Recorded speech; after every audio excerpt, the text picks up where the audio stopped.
যেসব নারীকে আমি গোপনে ভালোবেসেছি তাদের সঙ্গে আমার কখনো বিচ্ছেদ ঘটেনি। পক্ষান্তরে আমার প্রকাশিত প্রেমসমূহ পূর্ণ হয়েছে বেদনায়, বিচ্ছেদে। তাই মনে করি প্রকাশিত প্রেমের তুলনায় অপ্রকাশিত গোপন প্রেমই ভালো। যাকে ভালোবাসতে ইচ্ছে করবে তাকে আমি গোপনে ভালোবাসবো।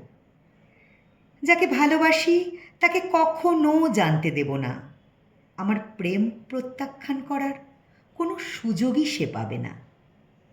আমি তাকে ইচ্ছে মতো ভালোবাসবো, প্রাণ ভরে ভালোবাসবো, যতদিন খুশি যতবার খুশি ভালোবাসবো। এই সিদ্ধান্ত গ্রহণের পর থেকে আমি ভালো আছি। শুধু ভালো নয়, আমি খুব ভালো আছি। প্রেম নিয়ে আমার সকল উদ্বেগ ও উৎকণ্ঠার অবসান হয়েছে। প্রিয় নারীদের ভালোবেসে আমি এখন পরম স্বস্তিতে আছি। আমার আর কোনো ভয় নেই।